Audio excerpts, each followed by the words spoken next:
Oi gente, tudo bem? Aqui quem fala é o Alisson do canal Entre Letras e Rabiscos e hoje, nas quartas Usamos Livro, eu venho trazer um tema que eu achei bem interessante de tratar aqui no canal com vocês.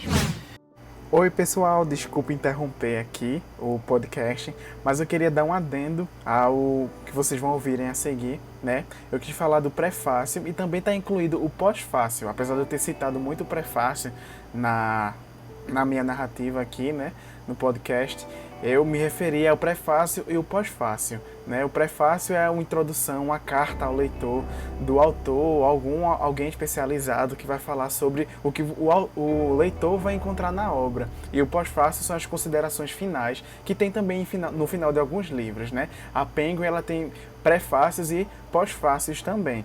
Então, vale muito prestar atenção nisso, apesar de eu ter sempre citado o prefácio, mas eu quis trazer esse conjunto de informações, né, adicionais que vem no livro e a importância deles, ok? Então, continuando o podcast, é sobre prefácios.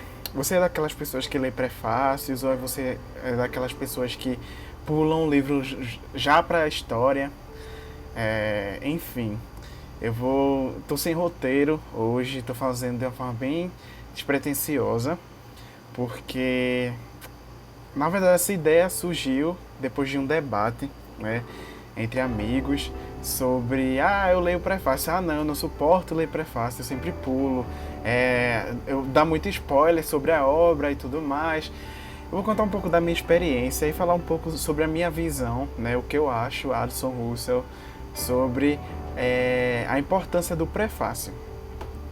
Como falei para vocês, eu não sou um leitor, vamos dizer assim, conhecedor de muitas obras importantes. Estou começando a ler os clássicos recentemente, tendo aulas e acompanhando muito bem o contexto histórico que cada obra e a importância que cada obra teve na sua época.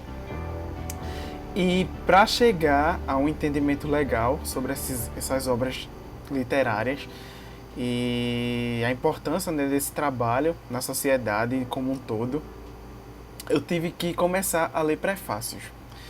E uma editora que me ajudou bastante a me interessar a ler os prefácios antes da obra em si foi a editora Penguin, da Penguin Companhia, né? Ela é uma editora assim internacional, todo lugar no mundo tem um livro dela. E a do Brasil é chamada Penguin Companhia, né? Em inglês é Penguin Company, muita diferença, mas enfim. Eles têm prefácios introdutórios sobre a obra, no qual eles pegam professores ou pessoas bastante conhecedoras, né, do autor, pessoas que estudam a obra em si, o autor em si, e tem coisas bem importantes a compartilhar com o leitor. Eu acho as edições da Penguin, apesar de serem brochuras, sem orelhas e tal, uma versão mais econômica, são espetaculares, né? Passam informações das obras assim, que eu acho que todo leitor que tem esse interesse como eu tenho, eu acabei desenvolvendo esse interesse, né? Comecei a escrever, comecei a querer saber por que esse livro é tão importante, por que aquele outro livro ele foi best-seller, porque ele ganhou tal prêmio, porque ele tem sua importância, e eu queria ser mentoreado, né? Infelizmente no Brasil a gente não tem tanta mentoria assim de livros, vamos dizer assim, cursos,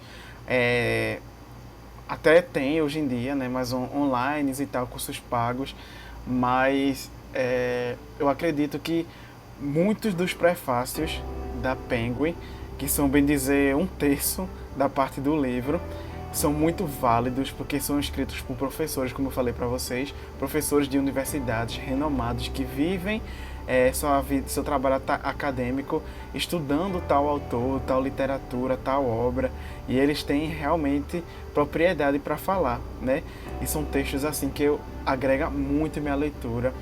Muita gente fala de spoiler, que você vai ler um prefácio, às vezes tem pessoas que fazem um prefácio para bajular o autor, para bajular a obra, ou se não dar uns spoilers bem importantes para impactar o leitor, Mas eu sou do time que não ligo pra spoiler. Claro que eu não gosto assim quando é algo relacionado a filmes e tudo mais.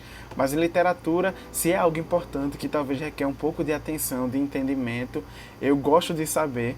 Porque muitas vezes na correria do dia a dia, a gente, apesar de ler bastante, a gente não para prestar muita atenção em alguns detalhes que podem passar despercebidos. E talvez aquele detalhe possa dar aquela importância para a obra, sabe?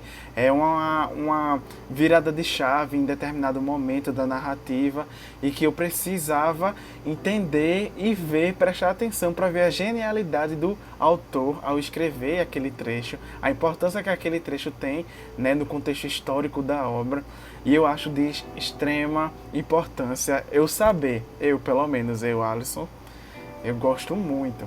Então eu sempre prefiro comprar a maioria dos clássicos pela editora Penguin, porque eles justamente pelos prefácios incríveis assim, que me deixam a par do universo de tudo que eu vou ler. Eu já vou ler a história em si, já sabendo em que época se passava, já sabendo os problemas que trouxeram, né, essa narrativa para aquela época, o choque que fora e os movimentos que aconteceram depois do impacto da obra. E eu adoro ver a genialidade daqueles intelectuais daquelas épocas e eu fico abismado assim com o talento e a qualidade, né, da narrativa, a qualidade de ideias de revolução na forma de escrever. E eu fico muito lisonjeado em poder ler esses prefácios.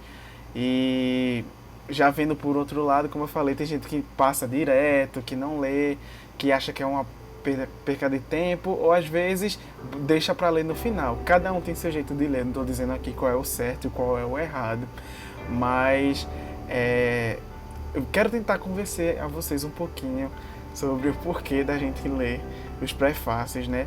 Claro que tem prefácios que são não só convidados como professores de universidades e tal, mas também convidados de pessoas que gostam, tipo, tem alguns booktubers que fazem prefácios de algumas obras.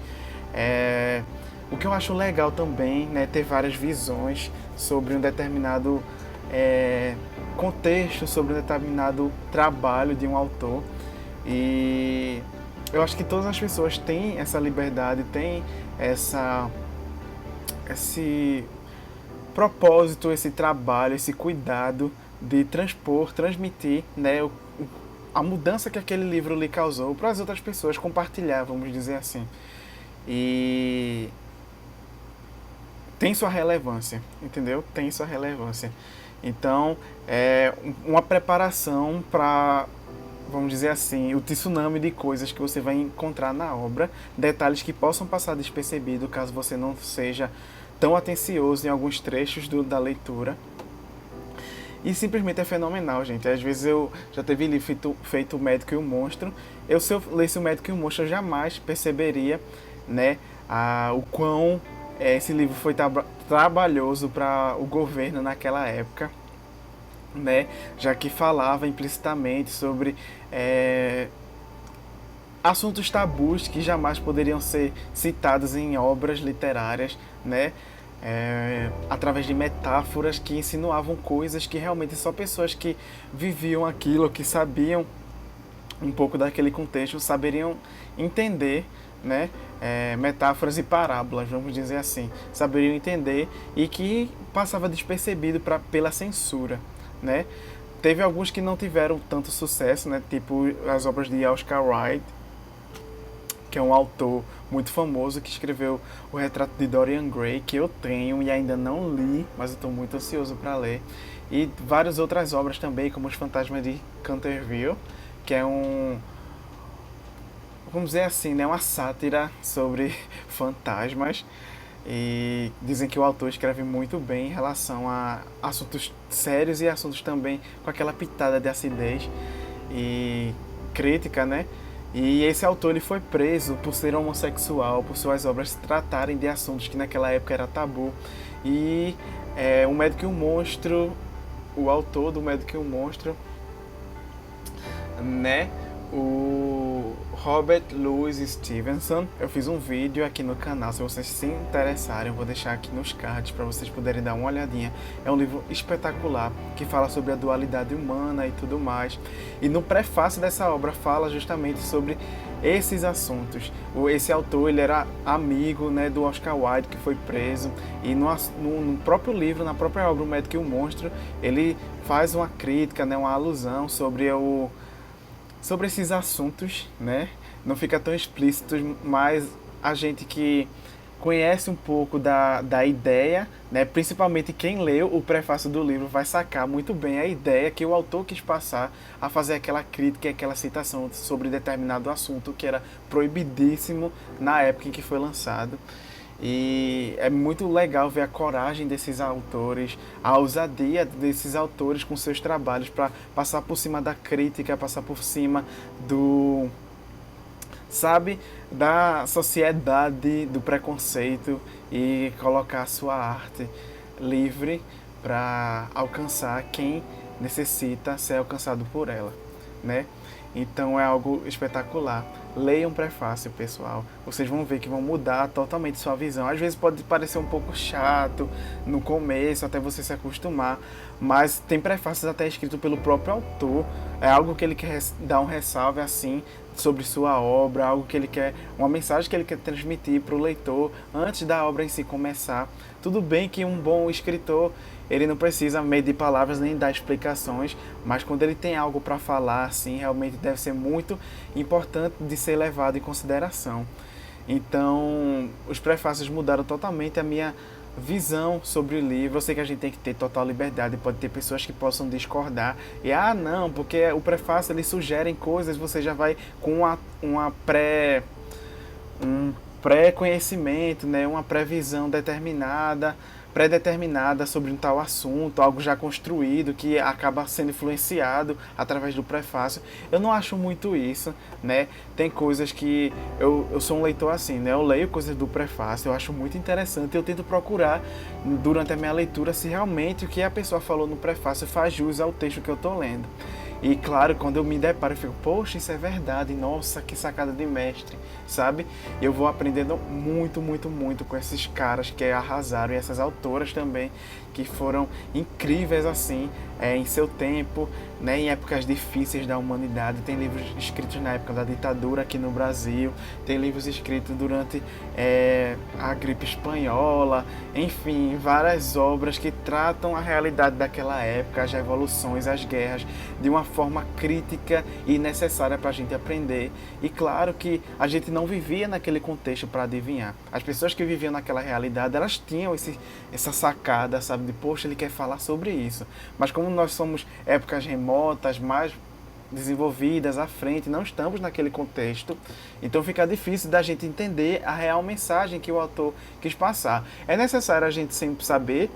Não, se você quiser, fica a critério de você, leia a obra por ler, sabe? Mas como eu falei, Alisson, eu gosto muito de entender por que aquele livro é importante, por que aquele autor foi considerado importante, sabe? Principalmente eu que curto muito escrever, que estou estudando para escrever um livro. E é incrível, assim, a experiência, aprender com os mais antigos, aprender com os mestres da literatura, das narrativas, os revolucionários, assim, dessa arte tão linda que é escrever. Então é isso, pessoal. Leiam prefácios, não tenham preconceito. Leiam, sim, antes de começar a obra. Se você quer entender um pouco, se você ficar, sabe, imerso naquele universo, naquele contexto histórico, naquilo tudo, sem ter um pouco de dificuldade no começo, leia um prefácio. Ele vai preparar o terreno para você, vai contar os ressalvos importantes que aconteceram naquela época, o impacto que a obra teve, e é muito legal você ver tudo isso durante sua leitura. Como eu falei, tipo, poxa, é verdade aquilo que eu li, olha, eu tô percebendo isso aqui, realmente ele fez desse jeito, proposital, nossa, que crítica ácida aqui, coisas coisas que normalmente passariam despercebidos caso você fizesse uma leitura comum e não se atentasse tanto aos detalhes. Então, se você quer estudar literatura, se você quer entender a importância de uma obra, leiam prefácios, são incríveis e vai mudar muito a sua experiência literária quando você começar a entender o que essas pessoas têm a dizer antes de você começar a ler uma obra, né? É como se fosse um trailer, é como se fosse uma resenha, só que instigante, né? Que faz você querer consumir aquilo, querer entender aquilo da forma que a pessoa que está sugerindo para você entendeu, aquela pessoa que estudou, que tem conhecimento e propriedade para falar sobre determinado assunto. Então é isso, pessoal. Espero que vocês possam refletir. Não estou dizendo que é o certo, vocês seguem o que vocês quiserem, mas eu amo ler prefácios. E tem sim seus textos bons, como também tem seus textos ruins, mas se vocês querem ver prefácios espetaculares, leiam da Penguin e Companhia. Não, isso daqui não é uma publi, meu canal é pequeno, não tem público a Penguin, mas vale muito a pena vocês conferirem, ok? Então é isso, fiquem tão encantados quanto eu fiquei e fico até hoje nesse universo da literatura. Eu estou começando, bem dizer, agora, lendo essas obras importantes, então é muito, muito interessante vocês se permitirem experimentar tudo isso também, ok? Então, até o próximo podcast. Fiquem com Deus, uma ótima semana para vocês e tchau!